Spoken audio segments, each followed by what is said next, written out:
నమస్తే దోస్తుల్లారా, నేను మీ చిట్టి చిలకమ్మని. కథలగూళ్ళో కథలు చెప్తలేవని మస్తు పుకార్లు రేపుతుండ్రు దోస్తులు. మీ చిట్టి చిలకమ్మ మీకోసం కథ చెప్పడానికొచ్చింది. గొంతు కాస్త సవరించుకొని వచ్చినా, గొంతు మార్చినా అని కంగారుపడకండి. ఈ కథ మా నానమ్మ చెప్పిన కథ. మా నానమ్మకి వాళ్ల నానమ్మ చెప్పిన కథ. వాళ్ల నానమ్మకి వాళ్ల నానమ్మ చెప్పిన కథ. ఎప్పటిదో ఈ కథ. ఒక అడవిలో ఒక పెద్ద కొండ. ఆ కొండ పేరేదో యాద్కొస్తలే. త్రికూట పర్వతం. త్రికూట పర్వతం దగ్గర ఒక సుందరమైన కమలాలు పూసే కమల సరోవరం ఉంది.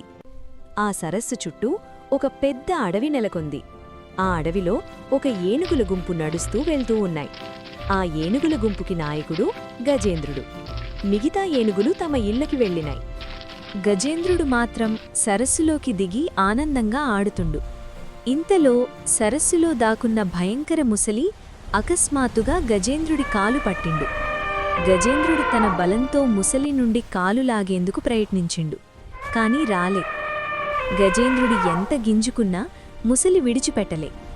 అప్పుడు గజేంద్రుడు ఏమీ చేయలేక దేవుడిని వేడుకొండు. నారాయణ, ఓ నారాయణ, నన్ను కాపాడవయ్యా.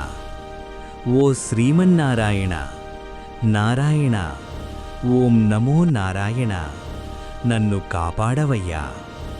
రక్షించు ప్రభో నారాయణ అని తన భాషలో మూరపెట్టుకుండు. అయినా నారాయణుడు రాలే. గజేంద్రుడు ఎంత మొత్తుకున్నా ముసలి విడవకపాయే. నారాయణుడు రాకపాయే. అయినా సరే గజేంద్రుడు పట్టు విడవకుండా నారాయణా అని అంటూ తన భాషలో మొరాయిస్తుండు. అట్ల 1000 ఏండ్లు గడిచినాయి. అప్పుడు నారాయణుడు ప్రత్యక్షమరి, నన్ను వేడుకుంటే నేను కాపాడనా? ఇక నీ బాధలన్నీ పోతాయి. ముసల్ని విష్ణుచక్రంతో చంపేండు. గజేంద్రుడికున్న ముసలి బాధ పొయ్యి వైకుంఠానికి చేరిండు. గజేంద్రుడు కథలో నీతేందంటే, శత్రు ఎంత బలవంతుడైనా దైవభక్తి ముందు ఓడాల్సిందే. ఓం నమో నారాయణ. నూతన సంవత్సరపు ఆఖరి రోజున కథలు చెప్పుడు మొదలుపెడితే ఆ కిక్కే వేరే. ఉంటాను. మళ్ళా ఇంకో కథతో కలుద్దాం.